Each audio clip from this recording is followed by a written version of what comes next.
نحمدہ ونصلی علی رسولہ الکریم اما بعد فاعوذ باللہ من الشیطان الرجیم رب اشرح لی صدری ویسر لی امری واحلل عقدۃ من لسانی یفقہوا قولی رب یسر ولا تعسر وتمم بالخیر۔ محسن انسانیت اللہ کے نبی صلی اللہ علیہ وسلم کا لقب۔ آپ واقعی ایک محسن تھے۔ آپ کی شخصیت کے بارے میں جو چیزیں آج کل ہم پڑھ رہے ہیں وہ آپ کی پرسنالٹی، آپ کا اٹھنا، آپ کا بیٹھنا ہے۔ یہ جہاں اللہ کے نبی سے محبت ہے وہاں ہمارے لیے ان پڑھنے میں ایک کامیاب انسان کو فالو کرنا ہے۔ دنیا میں لوگ کامیاب لوگوں سے پوچھتے ہیں، انٹرویوز لیتے ہیں، ان سے جا کر باتیں کرتے ہیں، آپ کیا کرتے ہیں، آپ سوتے کب ہیں، آپ جاگتے کب ہیں۔ پھر کچھ ہم سوچتے ہیں کہ اچھا یہ جو کر رہے ہیں یہی ٹھیک ہوگا، لیکن نبی صلی اللہ علیہ وسلم جن کی سچائی کی گواہیاں مسلمز اور نان مسلم سب نے دی، تو وہ اس بات کا خیال نہیں کرتے کہ ہم مسلم ہیں کہ نہیں ہیں۔ وہ اقرار کرتے ہیں کہ محمد صلی اللہ علیہ وسلم was the most successful person in this world. آج ہم آپ کی مزید باتیں پڑھیں گے۔ پیج نمبر 117 کا تقریباً مڈل سے تھوڑا سا اوپر کا حصہ ہے۔ شروع کرتی ہوں۔ کسی کی ملاقات کو جاتے۔ اب میں نے آپ نے سیکھنا ہے نا کہ نبی کامیاب تھے تو کیا کر کے تھے، تو ہم نے بھی وہی کرنا ہے، کیونکہ لقد کان لکم فی رسول اللہ اسوۃ حسنہ۔ اچھا، جہاں آپ نبی صلی اللہ علیہ وسلم کی پڑھیں نا تو آپ اپنے سے خود کہہ لیں کیا میرا اٹھنا بیٹھنا، بات چیت، چلنا پھرنا آپ جیسا ہے؟ فرق ہے تو فوراً اپنے لیے ساتھ ساتھ چھوٹے چھوٹے فٹ نوٹ لکھ لیا کریں، اچھا میں نے بھی اب کوشش کرنی ہے، اچھا میں نے بھی عمل کرنا ہے، اور اگر میری بھی یہ عادت ہے تو الحمدللہ میں اپنے نبی کے طریقے پہ ہوں۔ اس طرح سے باتیں خود سے کرتے ہوئے سنیں۔ کسی کی ملاقات کو جاتے تو دروازے کے دائیں یا بائیں کھڑے ہو کر اطلاع دیتے۔ کیوں دائیں یا بائیں کھڑے ہوتے؟ بالکل بیچ میں نہیں کھڑے ہوتے تھے کہ دروازہ کھلتے ہی اگلا سامنے آ جائے۔ دیکھیے پہلے دور میں تو دروازے بھی نہیں ہوتے تھے، بعض دفعہ پردے ہوتے تھے، بعض دفعہ پردہ بھی نہیں ہوتا تھا، خیموں کی طرح کے گھر تھے۔ تو ادب کیا ہے کہ بالکل ایسی جگہ پہ نہیں کھڑا ہونا چاہیے کسی کے گھر جا کر دروازے پہ کہ اندر سے اگلے کی نظر پڑ جائے۔ بعض دفعہ گھر میں خاتون ہے، دوپٹہ اترا ہوا ہے، گھر میں انسان تھوڑے ہلکے کپڑوں میں ہو سکتا ہے، تو یہ اچھا مینر ہے، اس کی آپ بچوں کو بھی عادت ڈالیں، خود کو بھی ڈالیں، بچوں کو بھی ڈالیں۔ اور اجازت لینے کے لیے 3 مرتبہ سلام کرتے۔ پوچھئے خود سے کیا میں بھی اجازت لینے کے لیے 3 مرتبہ سلام کرتی ہوں؟ دیکھیے غیر محسوس طریقے سے آج ہم مسلمانوں کا اٹھنا بیٹھنا نبی صلی اللہ علیہ وسلم سے مختلف ہو گئے، تو آج سے پھر عمل کے لیے دوبارہ کریں۔ اجازت لینی ہے 3 مرتبہ سلام۔ 3 مرتبہ کیوں کرتے تھے کہ اگر 3 مرتبہ کے بعد کوئی جواب نہیں آتا تو پلٹ جاتے، کیونکہ آگے ہی لکھا ہوا ہے جواب نہ ملتا تو بغیر کسی احساس تقدر کے واپس چلے جاتے، مائنڈ نہیں کرتے۔ ایون گھر والا گھر میں جواب نہیں دے رہا، دیٹ مین کہ ہی ڈونٹ وانٹ کہ یو ول کم ناؤ۔ کیا آپ اور میں ہر وقت ہر ایک کو ملنے کے لیے تیار ہوتے؟ کبھی بھی نہیں ہوتے۔ اللہ نے ہمارا ایک دوسرے سے ایک عزت کا تعلق رکھا ہوا ہے، تو انسان اپنے گھر میں بڑے کیجول موڈ میں ہوتا ہے، تو ایسے ہی منہ اٹھا کر کسی کے گھر نہیں چل پڑنا چاہیے جب تک کہ اگلا انس نہ حاصل کر لے۔ یہ سورۃ نور میں بھی باتیں پڑھ چکے ہیں۔ رات کو کسی سے ملنے جاتے تو اتنی آواز میں سلام کہتے کہ اگر وہ جاگتا ہو تو سن لے اور سو رہا ہو تو نیند میں خلل نہ آئے۔ کتنے ایٹیکیٹڈ تھے، یعنی اتنا اونچی نہیں کہ اٹھا کے کہو اچھا آپ سو رہے تھے، اچھا آپ دوبارہ سو جائیں۔ اچھا پہلے دور میں تو لوگ جا کر سلام کرتے تھے، آج ہم کیا کرتے ہیں؟ فون کی بیل، رات 2 بجے یا 12 بجے 1 بجے فون کریں گے، اچھا آپ سو تو نہیں رہے تھے؟ نہیں اب تو اٹھ گئے، اب تو آپ نے ہمیں اٹھا دیا۔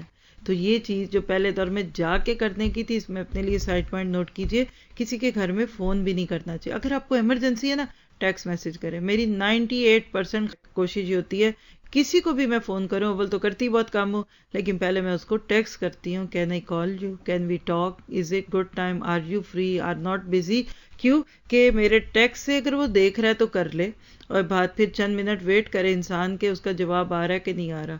اور صرف کبھی میں نے بہت امپورٹنٹ بات اپنے ساتھیوں سے کرنی ہوتی ہے، کبھی باہر والوں سے تو موقع کم ملتا ہے، تو پھر میں کیا کرتی ہوں کہ میرا ٹیکسٹ تو اس نے نہیں پڑھا ہوگا، لیکن میرا بہت اس وقت ضروری کام ہے جو ان سے پوچھنا ہے یا کرنا ہے یا میسج دینا ہے، پھر میں کیا کرتی ہوں، ہلکی سی جسٹ لیٹ کلک، ایک آدھی بیل کر کے بند کر دیتی ہوں۔ میرا مقصد کیا ہوتا ہے اس وقت، کبھی آپ کے ساتھ بھی ایسا ہو تو سمجھ لیجئے گا کہ وہ اس بیل سے الرٹ ہو جائے اور میرا آ کے میسج پڑھ لے، جس کا پھر وہ مجھے جواب دے۔ تو یہ جو گھنٹیوں پہ گھنٹیاں، اور اللہ رحم کرے جو ہمارے اپنے ملکوں میں جو ٹیلی فون کی گھنٹیاں بجتی ہیں، نماز پوری کر لیں ٹیلی فون نہیں بند ہوتا، یہ درست طریقہ کار نہیں ہے۔ بدن یا لباس سے کوئی شخص تنکا یا مٹی وغیرہ ہٹاتا تو شکریہ ادا کرتے ہوئے فرماتے مسح اللہ عنک ما تکرہ۔ کیا مطلب؟ مسح اللہ، دور کرے اللہ، عنک آپ سے، ما وہ چیز، تکرہو، جو آپ ناپسند کرتے ہیں، یعنی اللہ تعالیٰ تم سے ہر اس چیز کو دور کرے جو تمہیں بری لگے. کتنا خوبصورت ہے وہ انسان جو آپ کو ہر بات میں دعا دے. یہ چیز میں نے آج کے دور میں بہت مس کی ہے. ہم تھینک یو کہیں گے، او تھینک یو، حق، ہزاروں شکریہ. اب نارویجن والے تو سمجھ جائیں گے، باہر والے کہیں گے یہ مجھے کیا ہو گیا، تو تھوزن تک ہے، 1000 دفعہ شکریہ. ایسے ہی ہے نا. آپ کیا کریں، دعا دیں. یقین کریں کہ آپ اچھے لوگوں کے ساتھ اٹھیں بیٹھیں تو آپ کو ایک فائدہ تو ضرور ہوگا، دن میں کم از کم 10 دفعہ آپ کو بارک اللہ تو ملے گی، الحمدللہ کا ملے گا، جزاک اللہ خیر تو ملے گا. جب بعض کو آپ کہتے ہیں جزاک اللہ خیر، کہتے ہیں نہیں نہیں نہیں کوئی بات نہیں، کہ بھئی آپ کو جزاک اللہ نہیں چاہیے. بیوقوفی کی بات ہے. آپ مجھے سارا دن جزاک اللہ کہیں، مجھے خوش ہونا چاہیے کہ آپ میرے لیے دعا کریں. آپ مجھے کہیں بارک اللہ، تو میں تو آپ کی احسان مند ہوں کہ آپ نے مجھے برکتوں کی دعائیں دی. تو نبی صلی اللہ علیہ وسلم کی جو میں نے شخصیت دیکھی ہے نا، آپ ہر دوسری بات میں بس دعا ہی دیتے تھے. اور آپ فیل کریں گے جب آپ کو عادت ہوتی ہے، گھر میں بھی آپ کو اپنے ارد گرد اپنے بچوں، شوہر اور ارد گرد والوں سے سارا دن دعا لینے اور دینے کا ہی موقع ملتا ہے. الحمدللہ. تو فرمایا کہ دعا کرتے، پھر ہدیہ قبول کرتے، جواباً ہدیہ دینے کا خیال رکھتے. اچھا جی، یہ بھی دیکھیے کہ تہادو تحابو، تہادو تحفہ دو، تحابو محبت بڑھے گی. 2 لفظوں کی حدیث ہے. یہ جوامع الکلم جو پیچھے بھی آپ پڑھ چکے ہیں نا، کہ تحفہ دینے سے محبت بڑھتی ہے. اچھا تو صرف تحفہ لینے سے محبت بڑھتی ہے؟ کیا آپ مجھے دیتے ہی رہیں تو میں آپ کو نہ دوں، محبت نہیں بڑھے گی. تہادو تحابو میں میوچولیٹی ہے، باہمی، جیسے معاشرہ، مقابلہ، مناظرہ، باب فعال میں 2 کا انٹریکشن ہوتا ہے. تو تحفہ اگر کوئی آپ کو دیتا ہے تو قبول کر لیں، لیکن پھر جواب میں اس کو بھی دیں. ٹھیک ہے، لیکن اس کو رسم نہ بنا لیں کہ ہم نے تو اتنا دیا تھا تو یہ اتنا دے گئے، اور اس دور میں تو ڈالر اتنے کا تھا، آج تو اتنے کا ہو گیا تو ان کو اب ہم سے بڑھانا ہے. یعنی ایکسپیکٹ نہ کریں. لا تمنن تستکثر، سورہ مدثر میں بھی آتا ہے اور سورۃ روم میں بھی اس کے اوپر ایک آیت ہے. لیکن ادھر مطلب یہ کہ تحفے کا قیمت سے کوئی تعلق نہیں، لیکن ایک پلیئر کے لیے ایک اچھی فیلنگ کنوے کرنے کے لیے تحفہ دینا اور لینا چاہیے. ون سائیڈڈ تحفے کو رسم کہتے ہیں، سیدھی سی بات ہے. اور جس میں ایکسپیکٹیشن لگ جائیں کہ لڑکے کی ماں ہے تو اس کو کڑے تو ڈلیں گے ہی ڈلیں گے، لڑکی کی ماں کو تو کوئی نہیں ڈلتے، تو یہ تحفہ نہیں ہے. یہ محبت نہیں بڑھاتا، یہ نفرت نہیں بڑھاتا ہے، بعد میں باتیں ہی ہوتی ہیں. تو ایسے تحفے نہ لیں نہ دیں جس میں رسم ہو. اور یہ ہم مسلمانوں کو ہی ختم کرنا ہے. آپ کی میری زندگی کی چھوٹی چھوٹی خوشیاں، شادی بیاہ منگنی، یہ لینا دینا، یہ سنتوں کو زندہ کرنے کا آج کے دور میں بیسٹ موقع ہے. کہہ دیں میں نے بیٹے کی ماں ہونے کے ناطے ایک تنگ کا بھی نہیں لینا کسی سے، برابری پہ رکھیے. جہاں ایکسپیکٹیشن شروع ہو جائے، امید لگ گئی نا کچھ ملنا ہے، وہ تحفہ نہیں ہوتا. کہہ لیجئے کہ تحفے میں ان ایکسپیکٹڈ فیلنگ آتی ہے کہ امید نہیں ہوتی مل گیا. ایک ہوتا ہے انعام، پرائز، کچھ کیا تو ملتا ہے. تحفہ کیا ہوتا ہے؟ ایسے ہی بس دل کیا آپ کو دینے کو، گئے تھے یہ اچھا لگا آپ لے لیجئے. یہ جو موقعوں سے باندھ لیتے ہیں، شادی میں گئے تحفہ ضرور دینا ہے، اب مشکل پڑ گئی. مجھے ایک اپنی آنٹی نہیں بھولتی، بہت سال پہلے کی بات ہے، پاکستان کی، اتنی ازردہ آواز میں آج کل خاندان میں بہت شادیاں آ رہی ہیں. میں نے کہا تائی اماں تو یہ تو ایک خوشی کی بات ہے. نہیں بیٹا، دینا بھی تو پڑتا ہے نا. اور ہیں بھی ساری قریبی، کوئی بھائی کی بیٹی ہے، کوئی بہن کی بیٹی ہے، کوئی بیٹیوں کے سسرال میں. تو اس دور میں جب کہ یہ بات ہے آج سے 10 سال پہلے کی بات شاید ہوگی کم از کم، کہتی پھر تھوڑا بھی نہیں دے سکتے؟ بھئی آپ جتنا دینا دیں. نہیں پھر باقی بہنیں تو اتنا دیں گی تو میں کم کیسے دوں؟ یہ بھی تو مسئلہ. تم کیا دے رہی ہو؟ کہ ہمارے ہاں نہیں ساری دیورانیاں ایک جتنا دلہن کو سلامی دیتی ہیں. اچھا تم نے 5000 دیے تو میں بھی اب یہی دوں گی. اب اس بیچاری کی پسلی ہے نہیں، اس کا میاں جاب کرتا ہے، اس کا کاروبار کرتا ہے، نہیں دے سکتی، پر سب نے 5000 ہی دینا ہے. یہ غلط طریقہ ہے، اسلام اس کو پسند نہیں کرتا. یہ بوجھ ہوتا ہے. محبت کے لیے تحفہ دیتے، کسی دوسرے کو کانو کان خبر نہ ہو کہ آپ نے کسی کو کیا دیا. پھر اس کے بعد آپ دیکھیے کہ کسی شخص کو اتفاقاً کوئی تکلیف پہنچ جاتی تو اسے بدلہ لینے کا حق دیتے. سنیے گا، ہمارے سے لوگوں کو تکلیف ہوتی ہے نا، جا رہے تھے کونی لگ گئی، تھوڑا سا کہیں پڑے کچھ ہوا تو آپ کہتے ہیں مجھ سے بدلہ لے لو. کبھی عوض میں کوئی ہدیہ دے دیتے کیونکہ میں نے آپ کا دل دکھایا، میرا پاؤں آپ کے پاؤں پہ لگ گیا. جواب میں یہ تو نہیں کہوں گی آپ اپنا پاؤں میرے پاؤں پہ رکھ لیں. کہتے تھے. بڑا پیارا واقعہ ہے، غزوہ بدر کے موقع پہ اللہ کے نبی صلی اللہ علیہ وسلم جب صفیں سیدھی کرا رہے تھے تو لائنیں سیدھی کرتے تھے. ایک موقع آیا آپ کے زندگی کے آخری دور کا ہے تو آپ نے کہا کہ دیکھو میں نے اگر کسی کا کبھی کوئی تکلیف دی ہو تو مجھے دنیا میں میرے سے بدلہ لے لو، ایسا نہ ہو کہ کل قیامت کے دن تم مجھ سے پوچھو. اب آپ کیا ایکسپیکٹ کر رہے تھے کہ صحابہ کہیں گے نہیں نہیں اللہ کے نبی کبھی بھی نہیں، آپ نے تو ہمیں کبھی دی نہیں ہے. آپ تکلیف بھی دیں تو ہمیں اس میں بھی خوشی ہے، پیاروں کی تو تکلیف بھی اچھی لگتی ہے. لیکن ایک صحابی کھڑے ہو گئے، جی اللہ کے نبی میں نے آپ سے بدلہ لینا ہے. بھئی کیا ہوا؟ وہ آپ جب بدر کے میدان میں صفیں سیدھی کرا رہے تھے تو آپ کے ہاتھ میں چھڑی تھی، جیسے وہ ایک سٹک ہوتی ہے نا، تو آپ یوں کرواتے تھے سیدھے، اتنا صف کا اہتمام کرتے تھے کہ کوئی آگے پیچھے نہ ہو. تو کہتے جب آپ نے یوں کیا نا تو آپ کی چھڑی کی نوک میرے پیٹ پہ لگی تھی، تو میں تو بدلہ لوں گا. اب صحابہ دیکھ رہے ہیں یہ کیا کہہ رہا بات، اللہ کا بندہ. کبھی کیا کھنگورے ماریں کچھ بھی کریں، وہ کہہ رہے کہا اچھا بھی لے لو تم مجھ سے آج ہی بدلا، میں نے جان کے تو نہیں کیا لیکن آج ہی لے لو. کہا جو کہا نہیں، جب میرے پیٹ پہ نوک لگی تھی تو میرے جسم پہ کپڑا نہیں تھا، اب بھی اتارے. اب تو صحابہ کا بس نہیں چل رہا ہوگا کہ اس کو مارے، کہ ایک نبی کے ساتھ، ایک لیڈر، ایک اتنے مشفق انسان کے ساتھ ایسا کرتے ہو. اللہ کے نبی نے مائنڈ نہیں کیا کہ میری بےزتی کر رہے ہو، مجھے کیا کر، کیونکہ آخرت کی فکر ہوتی ہے. جس کو آخرت کی فکر ہے وہ دنیا میں کسی کو تکلیف نہیں دے گا. یاد رکھیے، یہ جو بولتے رہتے ہیں، غیبتیں کرتے ہیں، باتیں ادھر ادھر کی تکلیفیں دیتے ہیں، یہ ہمیں آخرت بھولی ہوئی ہے. ورنہ خیر نبی صلی اللہ علیہ وسلم نے قمیض اتار دی. جو ہی آپ نے قمیض اتاری، صحابہ کو اس شخص پہ غصہ آ رہا ہے، لیکن وہ شخص اٹھے جا کر آپ کے پیٹ پہ بوسہ دے دیا. کہا اللہ کے نبی میری کہاں یہ شان تھی کہ میں آپ سے بدلہ لوں، میں چاہتا تھا کہ میرے ہونٹ آپ کے جسم کو لگ جائیں اور یہ آگ سے بچ جائے. یہ محبت خود سکھاتی ہے دائیں. یہ کوئی سکھانے پڑھنے پڑھانے کی باتیں نہیں ہوتی کہ کس اسکول میں یہ باتیں سکھاتے ہیں.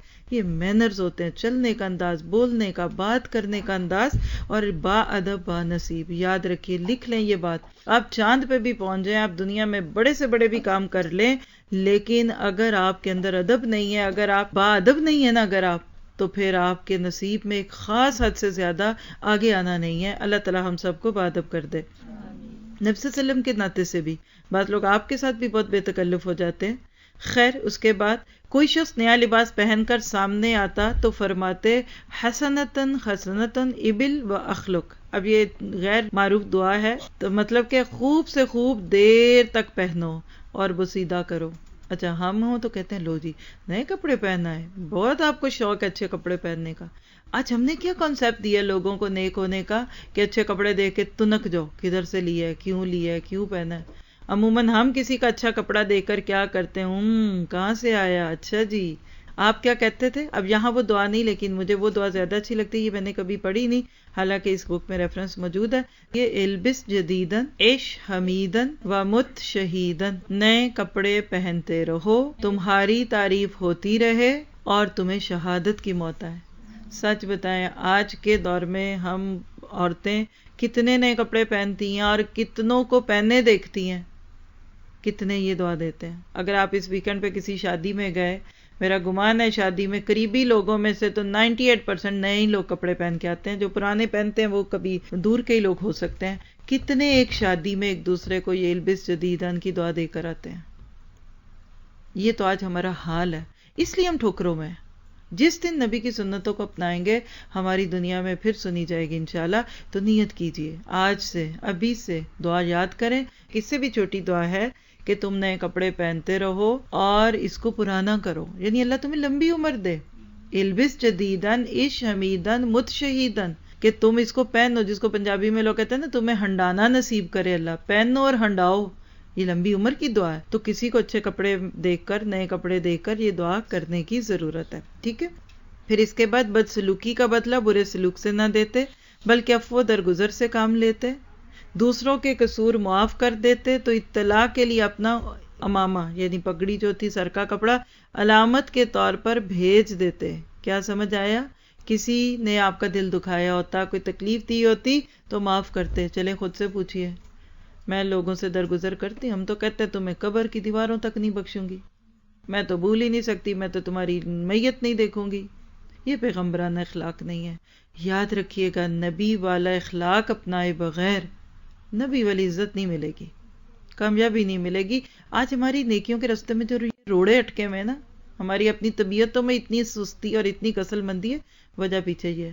میں آپ کو پورے شعور سے کہہ سکتی ہوں، یہ حصہ جو ہم پڑھ رہے ہیں نا نبی صلی اللہ علیہ وسلم کا، اگر اس کو میں نے اپنے لیے پڑھ لیا نا تو میں نے اپنے لیے کامیابیوں کے دروازے کھول دیے.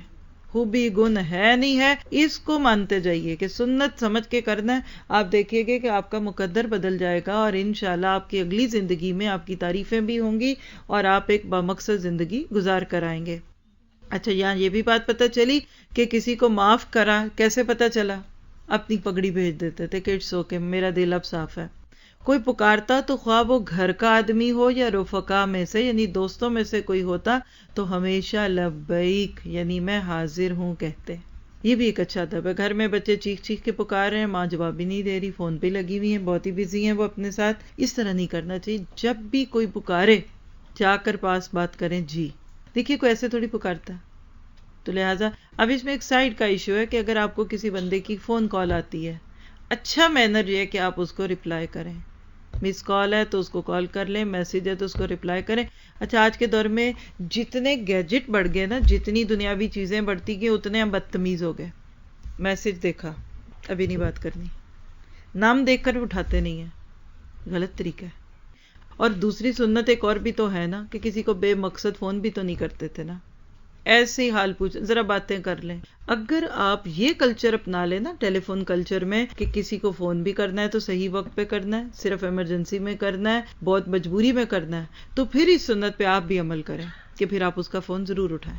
بعض لوگ فون اٹھاتے ہی نہیں ہیں، ان کو تو کرنے کو دل ہی نہیں کرتا، اٹھا نہیں رہے ہیں تو بعد میں کبھی جواب ہی نہیں دیتے. کہہ سکتے ہیں کہ آج کے دور کا ایک ایٹیچیوڈ ہے. یہ اچھا نہیں ہوتا، لیکن سہولت موجود ہے نا کہ نمبر پتہ لگ گیا تو اب نہیں کرنا. لیکن اللہ کے نبی کی سنت تھی کہ آپ اگلے کو رسپانس دیتے تھے. اب آپ سوال کریں اچھا کوئی لیٹ نائٹ کر دے، اچھا کوئی ایسے وقت پہ کریں، تو پھر وہ وہی بات آگی نا، کنڈیشنل ہے. اگلوں کو بھی یہ چیز ہونا چاہیے اور سب کو اپنوں کو بتا دیں، اپنے پیاروں کو، دوستوں کو. اور آپ کی عادات لوگوں کو پتہ لگ ہی جاتی ہیں کہ بیکار وقت پہ نہ کریں، بے مقصد نہ کریں. جو بات میسج سے ہو جاتی ہے اس کو فون کر کے نہ کریں. اور کوئی ایسی ایمرجنسی ہے تو پھر اس کے ختم ہونے کے فوراً بعد آپ جواب دے دیجئے. اب آگے دیکھتے ہیں بیماروں کے ساتھ آپ کا کیا معاملہ تھا. بیماروں کی عیادت کو اہتمام سے جاتے، سرہانے بیٹھ کر پوچھتے کیف تجدک، تمہاری طبیعت کیسی ہے، یعنی ہاؤ ڈو یو فیل، کیسا محسوس کر رہے ہو. بیمار کی پیشانی اور نبض پر ہاتھ رکھتے، کبھی سینے اور پیٹ پر دستے شفقت پھیرتے اور کبھی چہرے پر کھانے کو پوچھتے. کبھی چہرے پہ ہاتھ پھیرتے، کھانے کو پوچھتے. بیمار کسی چیز کی خواہش کرتا تو اگر مضر نہ ہوتی یعنی ضرر نہ ہوتا اس کے کھانے سے، تکلیف نہ ہوتی تو منگوا دیتے. تسلی دیتے اور فرماتے لا باس ان شاء اللہ طہورا. اس کا اور بھی لفظ ہے لا باس طہور ان شاء اللہ. طہور کا لفظ پہلے بھی آتا ہے. مطلب کتنا پیارا ہے، لا باس ڈونٹ وری، غم نہ کرو. طہور پاک کرے گی تجھے، کیا بیماری یہ پاک کرے گی گناہوں سے، انشاءاللہ اگر اللہ نے چاہا. یعنی فکر کی بات نہیں، اللہ نے چاہا تو جلد صحت یاب ہو گئے. اب دیکھیں یہ جوامع کلم ہے نا، کس سے پاک کرے گی؟ گناہوں سے پاک کرے گی، بیماری سے بھی پاک کر دے گی. یعنی ایک ہی دعا کے کئی مختلف معنی ہیں. شفا کے لیے دعا فرماتے. حضرت سعد کے لیے 3 بار دعا کی. مشرک چچاؤں کی بیمار پرسی بھی کی. یہ بھی نوٹ کیجئے. کبھی اب سوال کرتے ہیں نا کہ ہم ہاسپٹلز میں جائیں تو جو نان مسلمز ہیں وہاں ان کی کریں، ضرور کریں، وہ بھی انسان ہے. آپ کا اچھا سلوک ان کو انشاءاللہ اسلام کے قریب لائے گا. ایک یہودی بچے کی عیادت بھی فرمائی جو ایمان لے آیا. اس کام کے لیے کوئی دن یا وقت مقرر نہ تھا، جب بھی اطلاع ملتی اور وقت ملتا تو تشریف لے جاتے. آپ کو پتا ہے کہ ایک بچہ تھا یہودی، تو اللہ کے نبی کی خدمت کرتا تھا، تو وہ بیمار ہو گیا. تو اللہ کے نبی صلی اللہ علیہ وسلم اس کی عیادت کے لیے گئے تو اس کا باپ بھی تھا اور وہ بچہ یہودی تھا. اور آپ جانتے ہیں کہ یہود جو ہیں وہ اسلام نہیں قبول کرتے. یہود کہتے ہیں بس بائی برتھ ہم یہودی ہیں، وی کینٹ ریورٹ. ایون وہ کسی کو اپنے اندر لاتے بھی نہیں. تو نبی صلی اللہ علیہ وسلم نے اس بیمار بچے کو جو ڈیتھ بیڈ پہ ہے، آپ نے کیا کہا کہ بیٹے بول، کلمہ پڑھ، اللہ کو گواہی دے. تو وہ بچہ اپنے باپ کی طرف دیکھ رہا ہے. تو باپ کے بھی دل میں اللہ نے سچ ڈال دیا اس وقت، کیونکہ بچہ دنیا سے جا رہا تھا. کہنے لگا ابو القاسم جو کہتے ہیں مان جاؤ. تو اس بچے نے کہا اشہد ان لا الہ الا اللہ اشہد ان محمد رسول اللہ. اللہ کا حکم دیکھیے کہ کلمہ پڑھا اور اس کے بعد اس کی جان چلی گئی. اللہ کے نبی نے اس بچے کا کفن دفن اسلامی طریقے سے کیا.